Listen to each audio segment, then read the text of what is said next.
بسم اللہ الرحمن الرحیم۔ السلام علیکم گائز، اگر آپ لوگ ہمارے چینل پر نئے ہیں تو پلیز ہمارے چینل کو سبسکرائب کر لیجئے اور ساتھ ہی بیل آئیکن کا بٹن بھی آن کر لیجئے تاکہ مزید آنے والی ویڈیو آپ لوگوں تک پہنچ سکے۔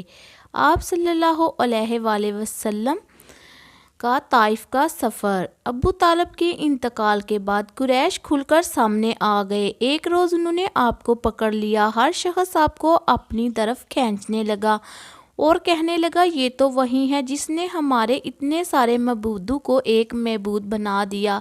ایسے میں حضرت ابو بکر صدیق تڑپ کر یکدم آگے آگے اس بھیڑ میں گھس گئے۔ کسی کو انہوں نے مار کر ہٹایا، کسی کو دھکا دیا۔ وہ ان لوگوں کو آپ سے ہٹاتے جاتے اور کہتے جاتے تھے کیا تم ایسے شخص کو قتل کرنا چاہتے ہو جو یہ کہتا ہے میرا رب اللہ ہے؟ اس پر وہ لوگ حضرت ابو بکر پر ٹوٹ پڑے اور انہیں اتنا مارا کہ وہ مرنے کے قریب ہو گئے۔ ہوش آیا تو حضور اکرم صلی اللہ علیہ وسلم کی خیریت معلوم کی۔ پتہ چلا کہ خیریت سے ہیں تو اپنی تکلیف کو بھول گئے۔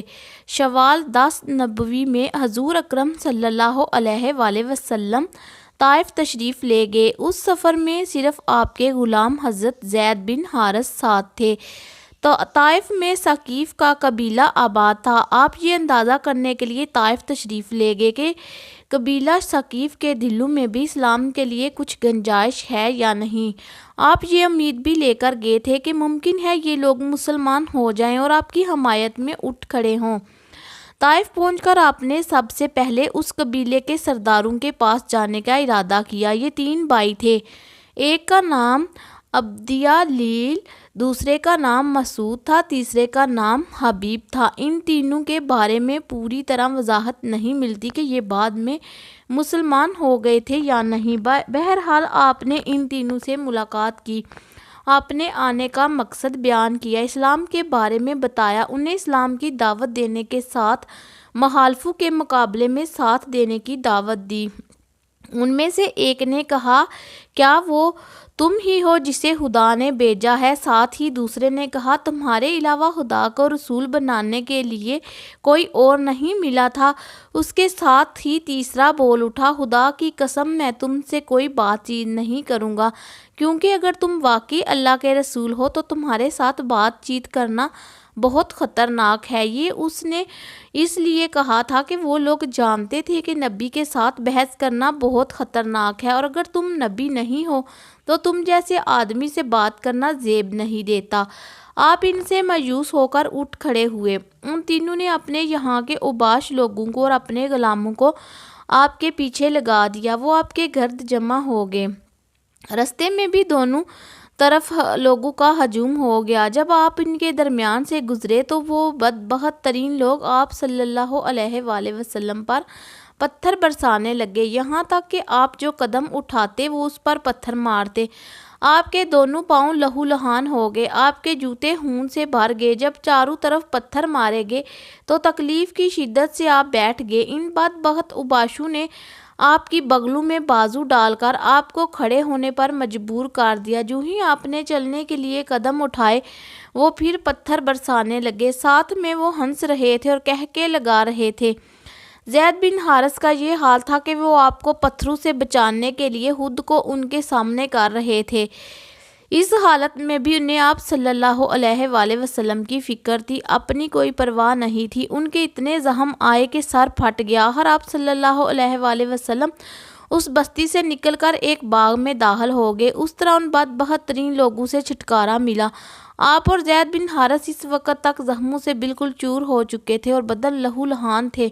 آپ ایک درخت کے سائے میں بیٹھ گئے۔ آپ نے اللہ سے دعا کی، اے اللہ میں اپنی کمزوری، لاچاری اور بے بسی کی تجھ سے فریاد کرتا ہوں۔ یا ارحم الراحمین، تو کمزوریوں کا ساتھی ہے، تو کمزوروں کا ساتھی ہے اور تو ہی میرا رب ہے اور میں تجھ ہی پر بھروسہ کرتا ہوں۔ اگر مجھ پر تیرا غضب اور غصہ نہیں ہے تو مجھے کسی کی پرواہ نہیں۔ اسی وقت اچانک آپ نے دیکھا کہ وہاں باغ کے مالک عتبہ اور شیبہ بھی موجود تھے۔ وہ بھی دیکھ چکے تھے کہ طائف کے بدماشوں نے آپ کے ساتھ کیا سلوک کیا ہے۔ انہیں دیکھتے ہی آپ اٹھ کھڑے ہوئے، کیونکہ آپ کو معلوم تھا کہ وہ دونوں اللہ کے دین کے دشمن ہیں۔ ادھر ان دونوں کو آپ کی حالت پر رحم آ گیا۔ انہوں نے فوراً اپنی نصرانی غلام کو پکارا، اس کا نام اداس تھا۔ اداس حاضر ہوا تو انہوں نے اسے حکم دیا، اس بیل سے انگور کا خوشہ توڑو اور ان کے سامنے رکھ دو۔ اداس نے حکم کی تعمیل کی، انگور آپ کو پیش کیے۔ آپ نے جب انگور کھانے کے لیے ہاتھ بڑھایا تو فرمایا بسم اللہ۔ اداس نے آپ کے منہ سے بسم اللہ سنا تو اس نے اپنے آپ سے کہا، اس علاقے کے لوگ تو ایسا نہیں کہتے۔ آپ صلی اللہ علیہ وآلہ وسلم نے اس سے پوچھا، تم کس علاقے کے رہنے والے ہو، تمہارا دین کیا ہے؟ اداس نے بتایا کہ وہ نصرانی ہے اور نینوا کا رہنے والا ہے۔ اس کے منہ سے نینوا کا نام سن کر آپ نے فرمایا، تم تو یونس کے ہم وطن ہو جو متی کے بیٹے تھے۔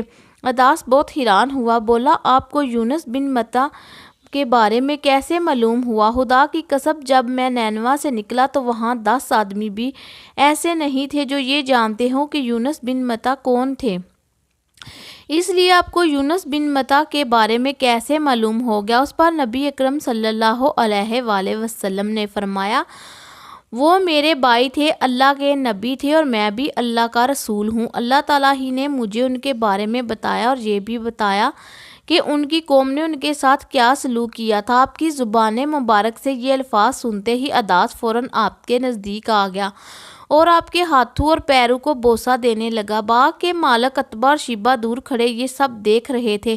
انہوں نے اداس کو آپ کے قدم چومتے دیکھا تو ان میں سے ایک نے دوسرے سے کہا، تمہارے اس غلام کو تو اس شخص نے گمراہ کر دیا ہے۔ پھر اداس ان کی طرف آیا اور تو ایک نے اس سے کہا، تیرا ناس ہو، تجھے کیا ہو گیا تھا کہ تو نے اس کے ہاتھ اور پیر چھونے لگا تھا؟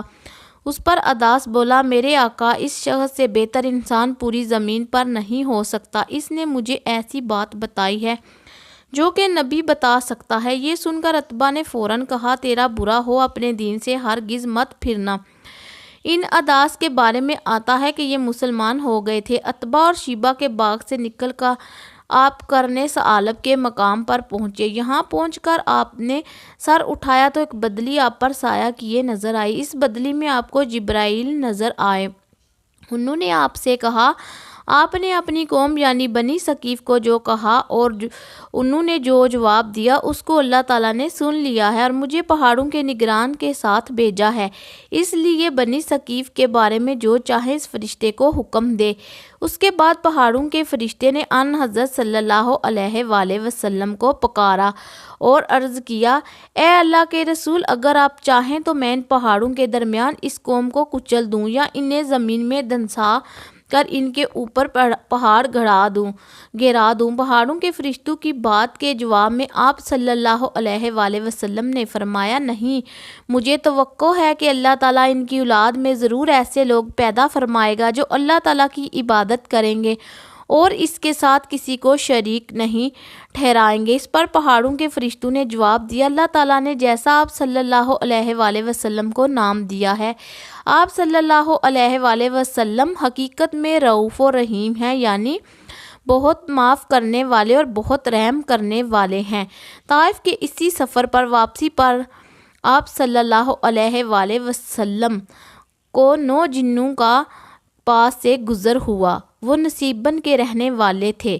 ویڈیو اچھی لگی ہو تو ویڈیو کو لائک اور ہمارے چینل کو سبسکرائب کر لیجیے اور بیل آئیکن کا بٹن بھی آن کر جائیے اور جاتے جاتے ویڈیو کو لائک اور کمنٹ باکس میں ایک اچھا سا میسج کرتے جائیے۔ اللہ حافظ، شکریہ۔